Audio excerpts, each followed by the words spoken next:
الحمد لله نحمده ونستعينه ونستغفره ونؤمن به ونتوكل عليه ونعوذ بالله من شرور أنفسنا ومن سيئات أعمالنا من يهده الله فلا مضل له ومن يضلله فلا هادي له ونشهد أن لا إله إلا الله وحده لا شريك له ونشهد أن سيدنا ومولانا محمدا عبده ورسوله أرسله بالحق بشيرا ونذيرا وداعيا إلى الله بإذنه وسراجا منيرا أما بعد أعوذ بالله من الشيطان الرجيم بسم الله الرحمن الرحيم إن الأبرار لفي نعيم وَإِنَّ الْفُجَّارَ لَفِي جَحِيمٍ۔ محترم عزیز بزرگ اور دوستوں، اللہ رب العزت کا بے انتہا فضل اور اس کا کرم ہوا۔ اللہ رب العزت نے ہم سب کو ایک اہم فریضے کی ادائیگی کے لیے توفیق عطا فرمائی۔ عزیز بزرگ اور دوستوں، اللہ کی نظر میں انسان کی زندگی ایک قیمتی چیز ہے، اور اس لیے بھی قیمتی ہے کہ ساری دنیا کو، ساری مخلوق کو، ساری انسانیت کو اللہ رب العزت نے زندگی دے کر دنیا میں بھیجا ہے۔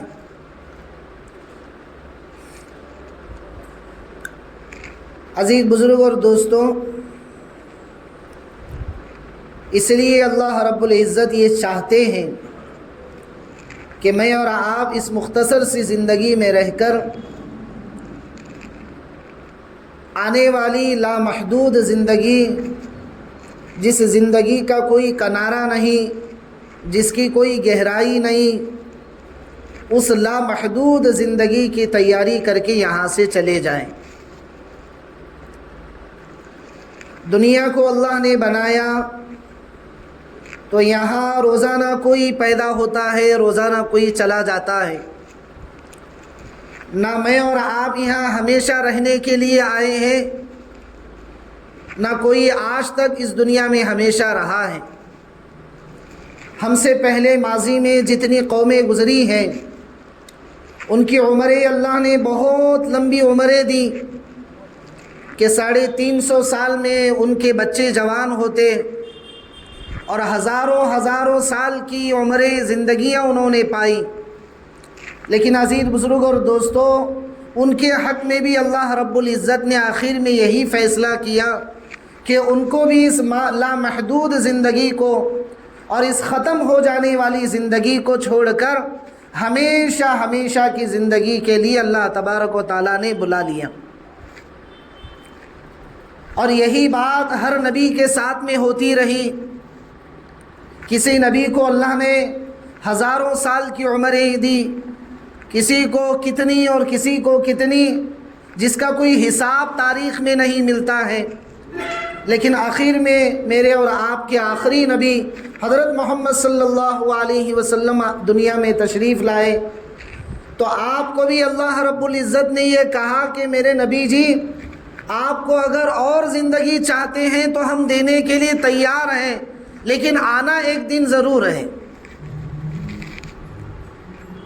تو عزیز بزرگ اور دوستوں، 63 سال کی زندگی کو ختم کر کے میرے اور آپ کے آخری نبی، اور سب سے بڑی بات یہ ہے کہ جس نبی کے صدقے میں اللہ نے تمام دنیا کے نظام کو چلایا، اس نبی کو بھی اللہ نے مختصر سی زندگی دے کر دنیا میں بھیجا۔ اور قرآن کریم کی آیات میں ان باتوں کا تذکرہ کر دیا کہ میرے نبی جی اگر آپ زندگی چاہتے ہیں اور زیادہ چاہتے ہیں تو اور ہم زیادہ دینے کے لیے تیار ہیں، لیکن ایک نہ ایک دن آنا ضرور ہے۔ جب میرے اور آپ کے آخری نبی حضرت محمد صلی اللہ علیہ وسلم نے یہ باتیں سنی تو آپ نے فرمایا آنا تب بھی ہے اور آنا آج بھی ہے، اس لیے آپ نے 63 سال کی زندگی میں اس دار فانی کو چھوڑ کر آپ چلے گئے۔ تو عزیز بزرگوں اور دوستوں، کہنے کا مقصد یہ ہے، عرض کرنے کا مقصد یہ ہے کہ اللہ رب العزت نے مجھے اور آپ کو جو زندگی دی ہے وہ ہمیشہ ہمیشہ کی زندگی کی تیاری کے لیے یہ مختصر سی دنیا کی زندگی اللہ نے ہمیں دی۔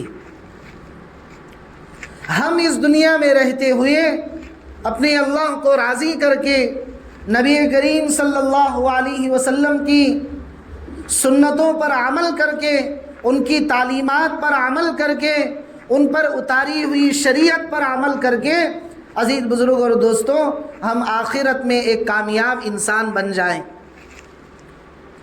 اور ایسی زندگی بنا کر ہم دنیا سے جائیں کہ جس کے متعلق قرآن کریم میں اللہ رب العزت نے سورۃ الفجر میں آخری آیات میں یہ فرمایا ہے کہ یا ایتھا النفس المطمئنہ ارجعی الی ربک راضیۃ مرضیہ، اے نفس مطمئنہ آج تو مجھ سے راضی ہے اور میں تجھ سے راضی ہوں، آجا میری جنت تیرے لیے کھلی ہے اور یہاں کی نعمتیں تیرے لیے ہمیشہ ہمیشہ کی نعمتیں، فادخلی فی عبادی وادخلی جنتی، میرے نیکوں کے بندوں میں اور میرے نیک اور مقرب بندوں کے کارواں میں تو بھی داخل ہو جا اور میری ہمیشہ ہمیشہ کی جنت میں تو بھی داخل ہو جا۔ عزیز بزرگ اور دوستوں، ابھی شروع خطبے میں نے آپ کے سامنے قرآن کریم کی ایک مختصر سی آیت، وہ ایسی آیت پڑھی ہے کہ جس میں اللہ رب العزت یہ فرما رہے ہیں کہ نیک لوگ جو نیکی کی زندگی گزارتے ہیں، پرہیزگاری کی زندگی گزارتے ہیں، وہ ہمیشہ ہمیشہ کے باغات میں، ہمیشہ ہمیشہ کی نہروں میں اور ہمیشہ ہمیشہ رہنے والے سائے کے نیچے ہوں گے۔ اور جو برائی کی زندگی گزارتے ہیں، برائی کے ماحول میں پنپتے ہیں، اللہ کی نامرضیات پر عمل کر کے اپنی زندگی کو گزارتے ہیں، ایسے لوگوں کے لیے اللہ تبارک و تعالیٰ نے ارشاد فرمایا ہے کہ وہ ہمیشہ ہمیشہ کی دوزخ میں رہیں گے، جہاں نہ کوئی سایہ ہے، نہ کوئی ٹھنڈی چیزیں ہیں، نہ وہاں پر کوئی ساتھ دینے والا ہے، بلکہ ماں باپ بھی اپنے بیٹے سے کہیں گے اور بیٹا بھی اپنے ماں باپ سے کہے گا کہ میں تجھے نہیں پہچانتا اور تو مجھے نہیں پہچان سکتا۔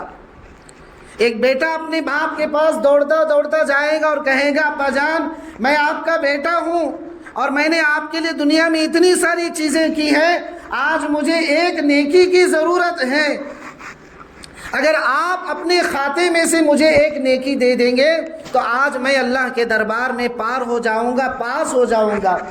تو اس وقت ماں کہے گی، باپ کہے گا، بیٹا کہے گا، حتیٰ کہ قرآن کریم کے آیات میں یہ بھی کہا گیا ہے کہ جس بیوی کے دم کو آدمی بھرتا ہے اور جن بچوں کو سکون کے لیے آدمی دنیا میں محنتیں اور کوششیں کرتا ہے اور اپنے آپ کو تھکا کر وہ دنیا کی راحتیں بیوی اور بچوں کو میسر کرتا ہے، ایسے بیوی اور بچے اور ماں باپ اور پریوار اور رشتہ دار بھی اس وقت آدمی کا ساتھ چھوڑ دے دیں گے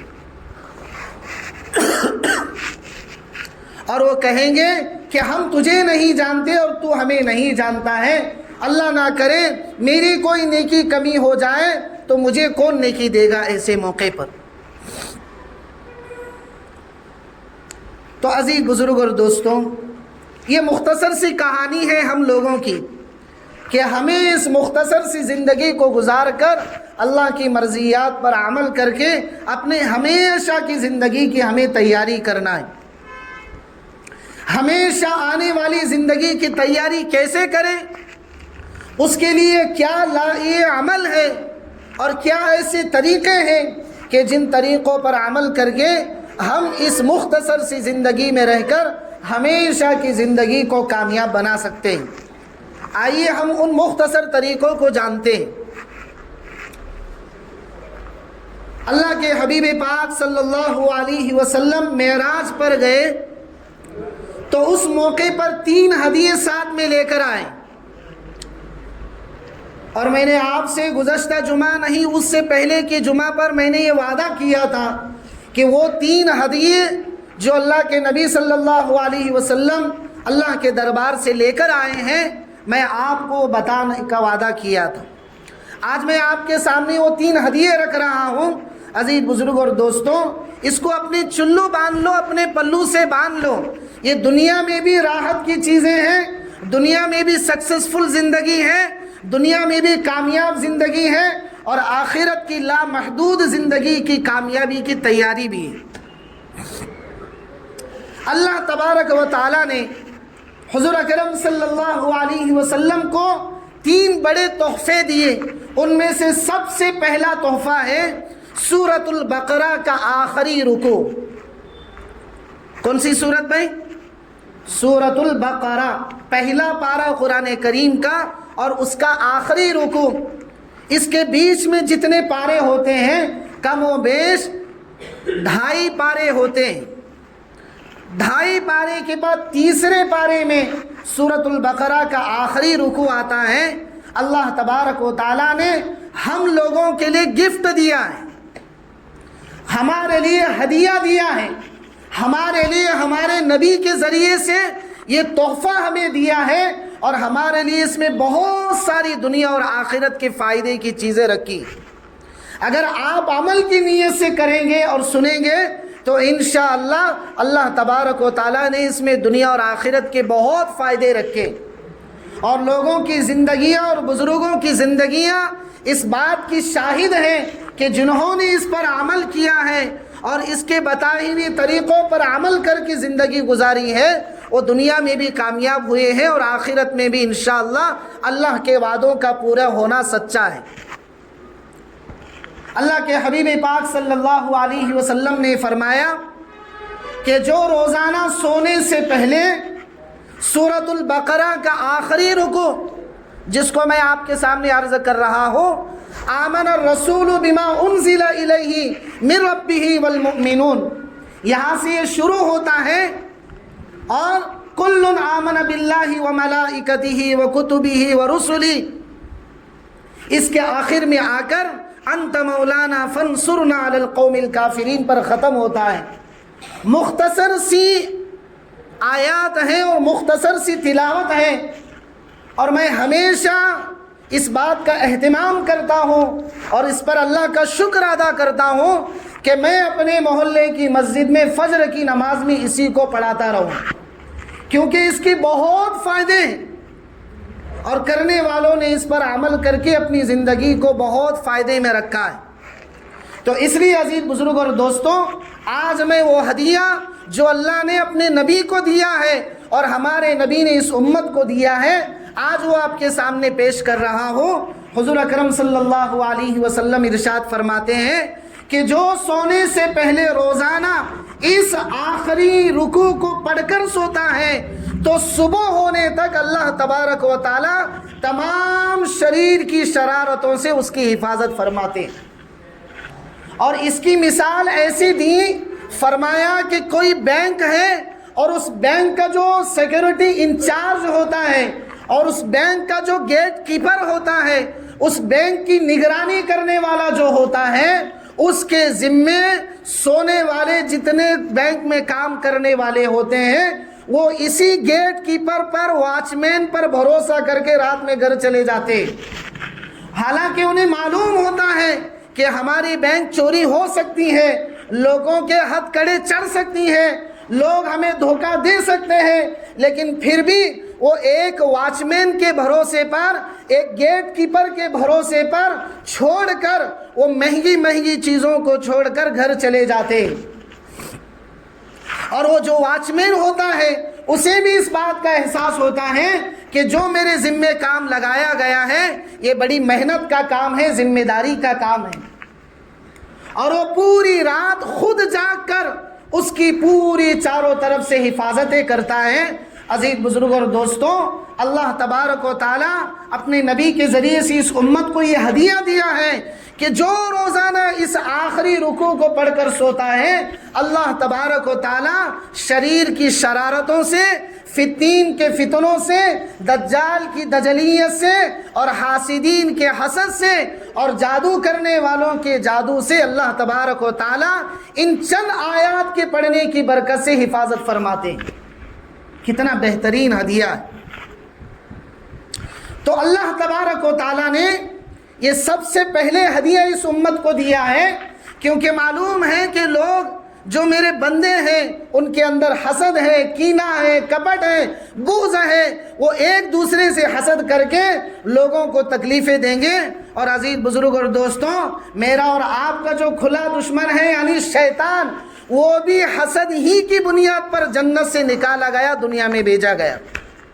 یہ بہت خطرناک بیماری ہوتی ہے حسد۔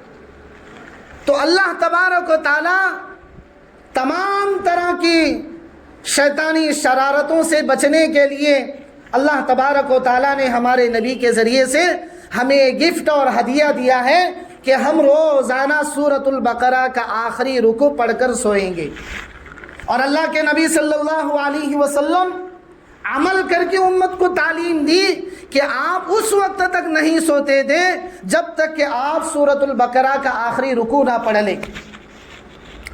اور اگر کوئی تہجد کا پابند آدمی ہے اور اس کو یقین ہے کہ میں روزانہ اٹھ سکتا ہوں، تو لکھنے والوں نے یہاں تک لکھا ہے کہ اگر آدمی اور بندہ اور کوئی بندی وضو سے لے کر مصلی جانے تک جتنی مرتبہ یہ پڑھے گا، اللہ تبارک و تعالی پورے دن اس کی ہر طرح سے حفاظت فرمائیں گے۔ تو کیا بھائی انشاءاللہ عمل کریں گے؟ دوسرے نمبر پر جو ہدیہ اللہ رب العزت نے دیا ہے وہ ہدیہ ہے کبیرہ گناہوں کی معافی پر اللہ کا معاف کرنا۔ اس کو تھوڑا سمجھتے ہیں کہ ہم سے پہلے جتنے لوگ دنیا میں گزرے ہیں زمانہ ماضی میں، وہاں اس شریعت میں ان قوموں میں ان لوگوں میں یہ اصول تھا کہ اگر کوئی آدمی گناہ کبیرہ کرتا تو اس گناہ کی معافی نہیں تھی۔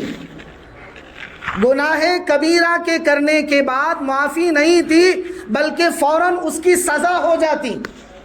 لیکن اللہ نے اس امت پر یہ احسان کیا اور ہمیں یہ ہدیہ اور تحفہ دیا ہے کہ گناہ کبیرہ ہو جانے کے بعد بھی توبہ کا دروازہ ہمارے لیے کھلا رکھا ہے، فوراً اس کی سزا نہیں دی۔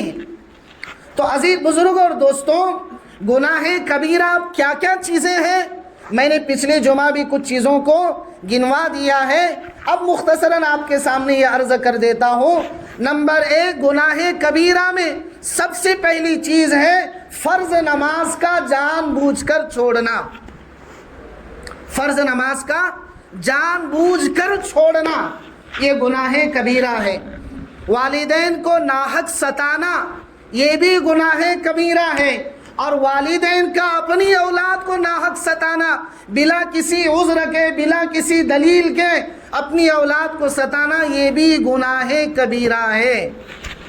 کسی کو ناحق مارنا، کسی پر ناحق ظلم کرنا، کسی کو اتنا ستانا کہ وہ بیچارہ تھک کر ان کے سامنے اپنے ہاتھ جوڑ دے کہ بھائی تجھے جو کرنا ہے کر لے، میں تیرے سامنے ہاتھ جوڑ دیتا ہوں، یہ بھی گناہ کبیرہ ہے۔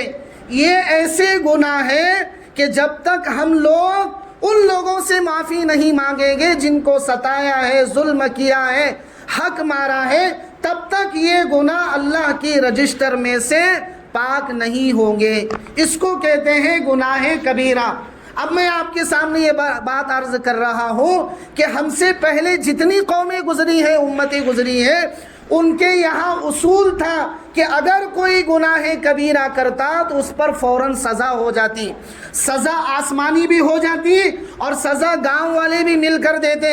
مثال کے طور پر اگر کوئی زنا کرتا تو زنا کرنا گناہ کبیرہ ہے، تو اب اس کی سزا یہ تھی کہ اس کو آدھے قبر میں گاڑ دیتے اور اس کو پتھر مار مار کر اس کو رجم کر دیتے اور وہ وہیں مر جاتا۔ یا پھر اگر کوئی وہ عہدے والا آدمی ہوتا یا کوئی ذمہ دار آدمی ہوتا اور وہ گناہ کبیرہ کرتا اور لوگوں کی اور بستی کی طاقت نہیں ہوتی کہ اس کو پوچھ سکے، تو اللہ تبارک و تعالیٰ آسمانی یہ نظام بنائے تھے کہ آسمان سے آگ آتی تھی اور اس کو کھا جاتی تھی. یہ اس زمانے میں ماضی میں یہ اصول تھا. تو اس کو کہتے ہیں گناہ کبیرہ. اور اللہ نے ہم سب پر یہ احسان کیا اور ہمیں بطور ہدیہ یہ چیز دی ہے کہ اب گناہ کبیرہ ہو جائے تو اس کی توبہ اور اس کی معافی کی وجہ سے اللہ معاف کر دیتے ہیں. تو عزیز بزرگ اور دوستوں، یہ دو چیزیں ہوئیں. تیسرے نمبر پر جو ہمیں ہمارے نبی نے ہدیہ دیا ہے وہ نماز کا ہدیہ ہے. کس کا ہدیہ ہے بھائی؟ نماز کا ہدیہ ہے. اللہ تبارک و تعالیٰ نے معراج کے ذریعے سے ہمارے نبی پر جو 3 بڑے ہدیے دیے ان میں سے آخری ہدیہ ہے نماز کا ہدیہ. آج ہمارا معاشرہ، ہماری سوسائٹی، ہمارا محلہ، ہمارے پریوار والے، ہمارے رشتہ دار، ہمارے بھائی بہن، ہمارے اٹھنے والے دوست احباب، عزیز بزرگ اور دوستوں، اپنے اس فرض سے بالکل غافل نظر آتے ہیں.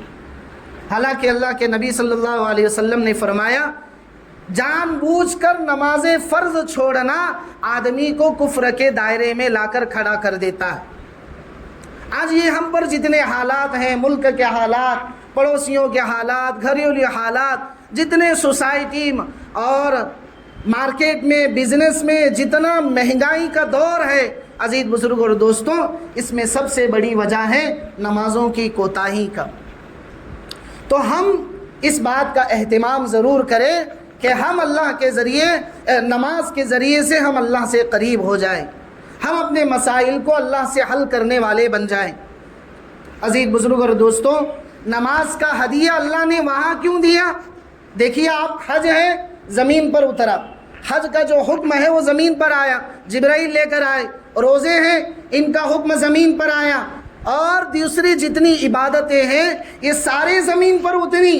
لیکن ایک ایسا نماز کا ہدیہ ہے جو اللہ نے اپنے پاس بلا کر دیا ہے.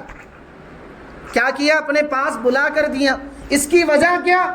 فقہا فرماتے ہیں اللہ کے نبی صلی اللہ علیہ وسلم کی دل کی یہ تمنا تھی کہ اللہ، جیسے آج میں معراج کے ذریعے سے آپ سے قریب ہو رہا ہوں اور آپ سے بات کا شرف حاصل کر رہا ہوں، کاش کہ میری امت بھی آپ سے اتنی ہی قریب ہوتی. کتنے احسان ہیں ہم پر ہمارے نبی کے کہ اس اتنے بڑے مقام پر پہنچنے کے بعد بھی ہمیں وہاں یاد رکھ رہے. تو عزیزوں، ہمارا بھی یہ حق بنتا ہے کہ ہم بھی انہیں یاد کرتے رہیں. کیا کریں بھائی؟ یاد کرتے رہیں. تو میں آپ کے سامنے عرض کر رہا تھا کہ ہمارے نبی کی یہ دلی تمنا تھی کہ جس طرح سے معراج کے ذریعے سے مجھے اللہ نے اتنا بڑا مقام دیا ہے، میری امت کو بھی ملے. تو اللہ تبارک و تعالیٰ نے یہ فرمایا ان العبد یتقرب الی اللہ تعالی بالسجود، کہ بندہ جو ہے، بندی جو ہے، وہ ان کی یہ اللہ سے اتنا قریب ہو سکتے ہیں کہ اگر یہ نمازوں کے اہتمام کے ساتھ زندگی گزاریں گے تو جو مقام ہمارے نبی کو معراج میں ملا ہے، اور جتنا قریب ہمارے نبی اللہ سے معراج کے موقع پر ہوئے ہیں، اس سے زیادہ قریب انسان جو ہے نمازوں میں اللہ سے قریب ہوتا ہے. اس لیے اللہ نے کیا دیا ہے؟ آسمانوں پر بلا کر یہ 3 ہدیے دیے. تو آج میرے سامنے یہ حدیث پہنچی پڑھنے کے وقت میں، تو میں نے اس کو نوٹ کر لیا اور آپ تک یہ امانت تک پہنچا دی. اب آپ کی یہ ذمہ داری ہے کہ آپ دوسروں تک بھی پہنچائیں اور خود بھی اس پر عمل کرنے کی کوشش کریں گے انشاءاللہ. وہ 3 ہدیے کیا کیا ہیں؟ نمبر 1، سورۃ البقرہ کا آخری رکوع، جس کو میں نے پڑھ کر سنایا، آمن الرسول بما انزل الیہ من ربی والمؤمنون سے آخر تک. اس کو اہتمام سے روزانہ پڑھیں گے انشاءاللہ.